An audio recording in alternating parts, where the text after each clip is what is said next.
Greetings, this is Christina Tourin. Right now, I've been doing Sunday meditations each week, setting my music to different images. And this one is a little bit different. This one is a song that I wrote called Jessibelle of Silbury Hill. I'd like to tell you a little bit about the story before you actually get to hear it. The story is that I went to Silbury Hill in England, and my friend Joanna and I went to the top of Silbury Hill. And when we were up there, I was in a meditation. And in my meditation, I saw a unicorn. And the unicorn had a name. And the name came to me, and it was Jessibelle. So I ended up composing a song called Jessibelle of Silbury Hill. And she ended up writing a trilogy. And the first is one that she came to San Diego to record, and it's called The Dream. And then the second one is called The Secret. And the story is about a unicorn that's trapped into this mound of Silbury Hill, and a very, very sick dragon captured her because she had a secret in her horn, her alicorn.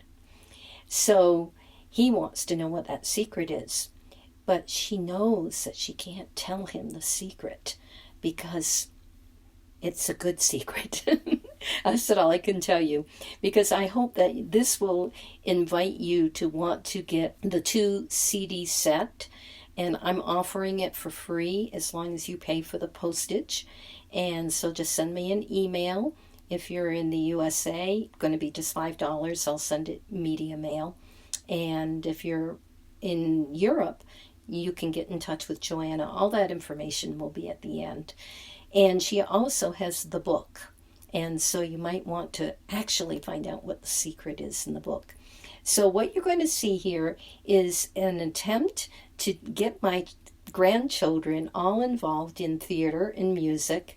And we were able to film them acting out parts of the story. So I've taken certain clips where Joanna's reading the script, and our engineer was able to make her sound like a dragon, or like a crazy fairy, or like beautiful Jessibelle. So enjoy, and we hope to hear from you after. Thanks. Bye-bye.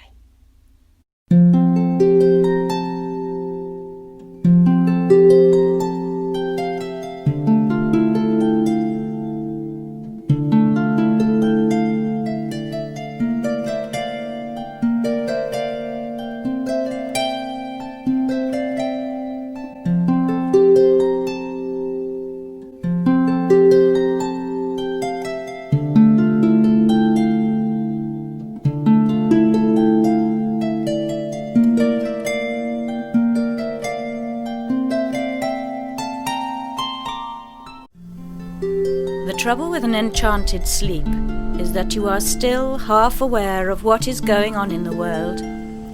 That was how it was for Jessibelle the unicorn when Rego, the black dragon, locked her up in his lair below the mound of Silbury Hill. Well, it wasn't so much of a lair really as a bit of a palace, and if you were to wonder why a great hole suddenly appeared in the top of the mound one spring day in the year 2000, you would know it had as much to do with dragon magic as with men having dug holes there once to find out what was inside. But that is another story for another day.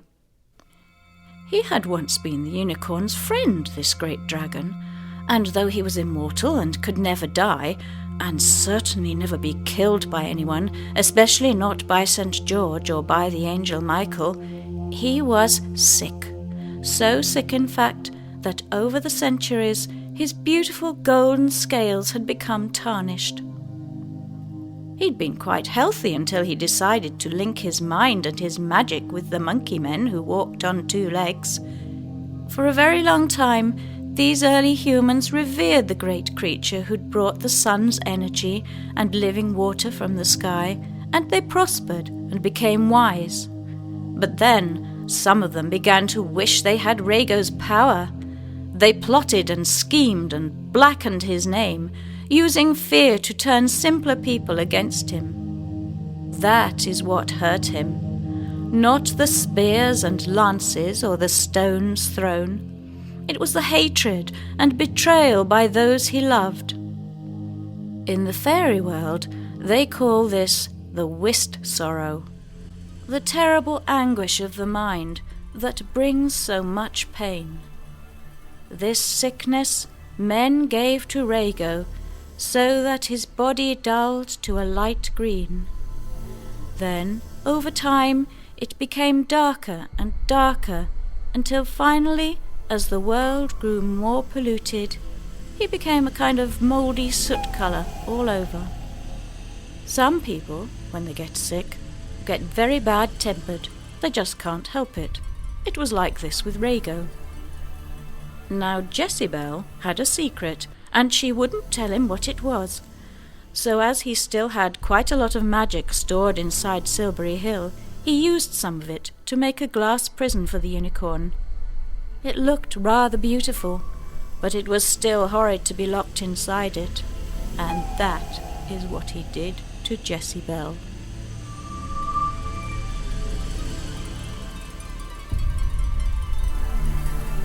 You will stay there until you tell me your secret. Never, replied Jessibelle defiantly, so he sent her to sleep. That way he wouldn't have to feed her, and she wouldn't die. For though she was hundreds of years old, Jessibelle was half mortal. That is how it is when a unicorn has been born in the daylight, and not in the land of fairy, or under the light of the moon. If she faded away to nothingness, her spirit might only go to the two-leg afterlife. If the magic did not come to take her back to the other world, she might never see her beloved herd of unicorns again. Not that Rego cared about that. Jessibelle had one faint hope of rescue. When she had seen the prison bars falling about her, they had made a strange vibration. By her own magical power, she had sent the notes of that vibration to the small harp that belonged to Amy, the daughter of the local witch. The poor girl heard the notes come down the chimney. They made the strings of her harp ring with sound. She knew immediately what had happened to her magical friend and collapsed on the floor in hysterical sobs.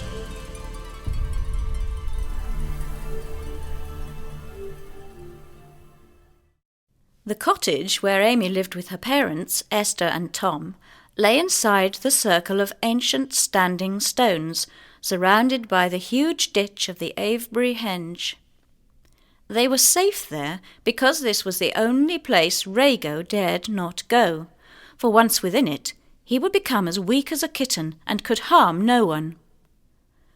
The henge was not far from Silbury Hill, and Jessibelle hoped that one day when Rego was away, Amy could bring the harp to the mound and break the powerful spell that Rego had set upon her. It was the only hope she had as she lay dreaming in her captivity.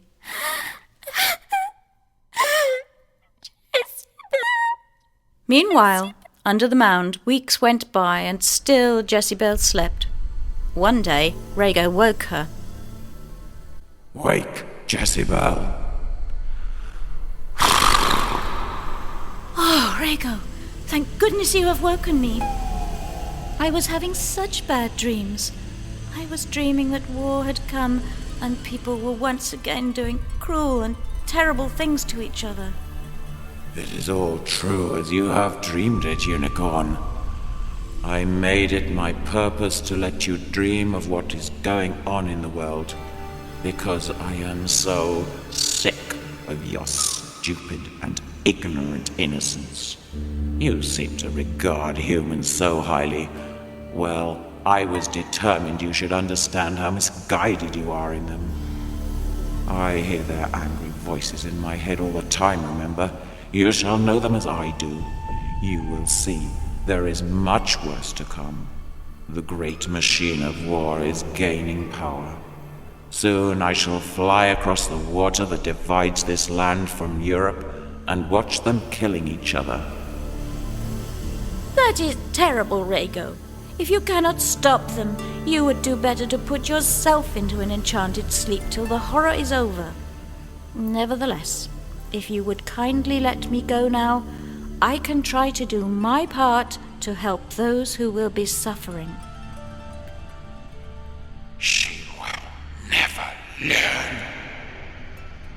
And so you may go and help people, just as soon as you have told me your secret. I shall tell you in time, Rego, I promise, but not yet. Then if you will not tell me to help your suffering mortals, perhaps I can persuade you by another reason to do what I ask, my dear, dear old friend. The witch child you are so fond of is dying. The magic that was broken so abruptly between you has damaged her heart. If you tell me your secret, I will let you go to her straightway so that you may heal her. Rego, you are full of tricks. Amy will not die. She will fight back. She is human, vulnerable, weak. But not her will or her spirit. They will keep her alive. You cannot trick me, Rego. Very well then, stay where you are.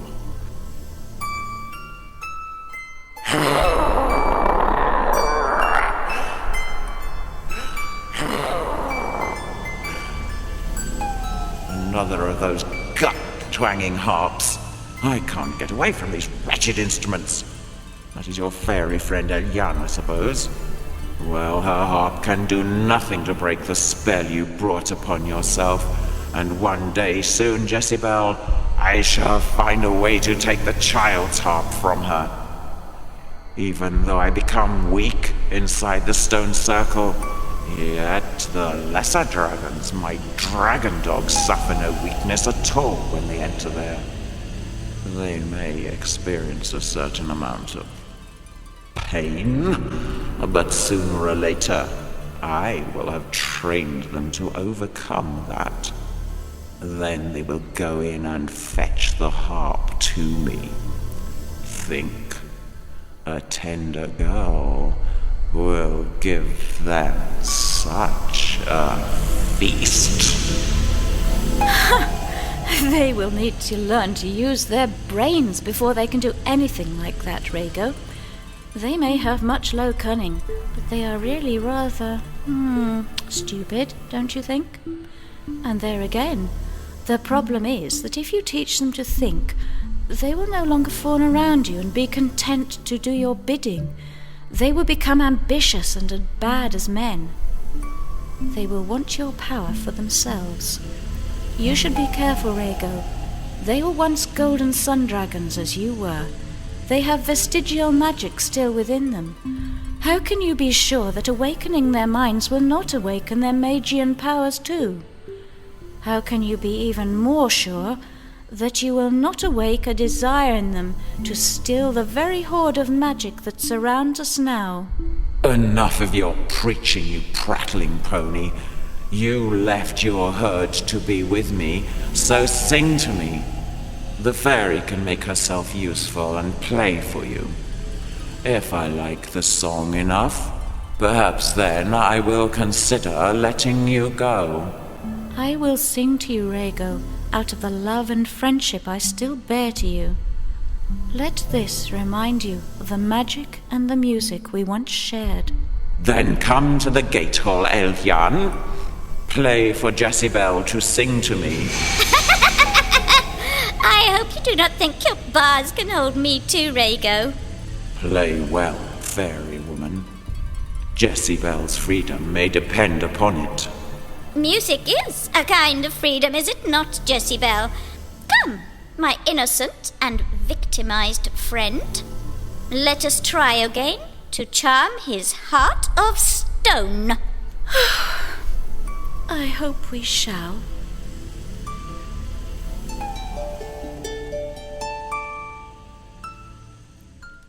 That night they set off. A light breeze was blowing through the strings of the harp as they walked carefully along the path by the little river Kennet to the mound.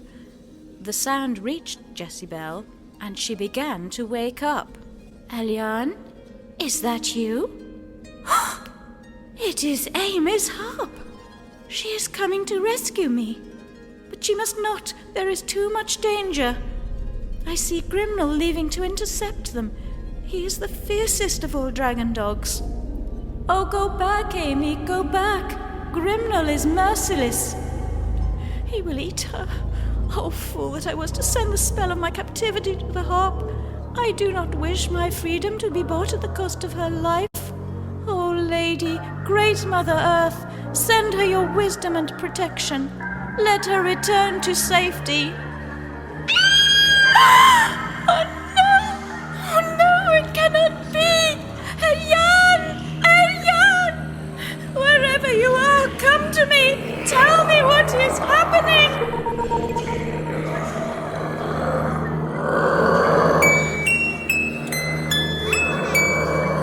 "Oh, Eliane! Thank goodness you have come! Something terrible has happened. Go outside to the river path and find Amy and her family. I fear some dreadful fate has befallen her at the hands of Grimnel." She is fine, my dear friend. She is fine, I promise you. "Then why do you laugh? Oh, such a terrible thing it is to be shut up here, half asleep, unable to serve those that come in search of me." Oh, it is a pity you were not there to see it, Jessibelle. Grimnel got such a surprise. "Be still, you mad fairy. Tell me what has happened." Very well. I shall try. Oh, Jessibelle. There they were, the three of them. Amy, her mother, Esther, and the old one, Bridie. Grimnel flies out of the night and lands not 2 paces in front of them. The child woman screams, and her mother grabs her and stands in front to protect her. Grimnel stands there snorting and slavering, deciding who shall be the first mouthful when Bridie brandishes her broomstick and hits him over the head between his horns. She must have packed such a spell inside it, for the brave dragon dog howls as if Rego himself had delivered him a cuff on the ear. Then both women set to with their broomsticks and drive him back, yelping and cowed. Oh, I never thought to see it. "And my young friend Amy?" She is safe and gone with her aunt and mother to the sanctuary of the home inside the stones. "Well done, Bridie." Even though he had not managed to smash the harp, Rego was content. It had blown away with the fierce wind he had whipped up, and that, he supposed, was good enough. He woke Jessibelle and gloated over his victory. The witch's daughter has thrown away the harp and that meddling broomstick into the eye of the storm. It is gone forever. "What witch's daughter? What storm?" All you need to know, Unicorn, is that the harp has been destroyed. You may stay awake and think about it for a while. Your friend Eliane may come to you, but this is for the last time. If she so much as treads upon the mound again, she will experience pain as humans do. I have laid traps, and she may not escape them.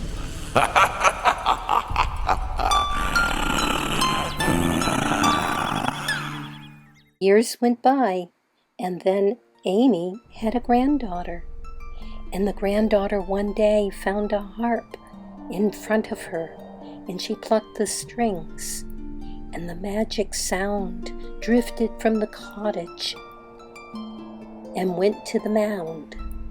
And all of a sudden, Jessibelle listened and heard the sounds of the harp.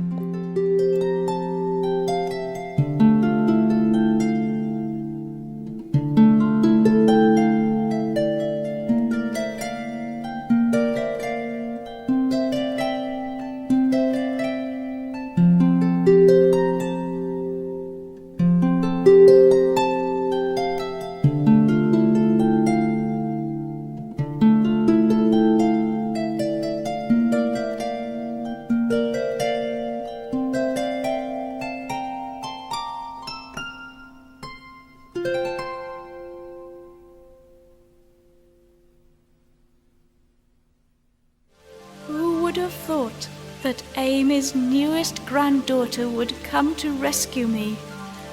My quest is finally to have an ending. I am free! I am free! I am free!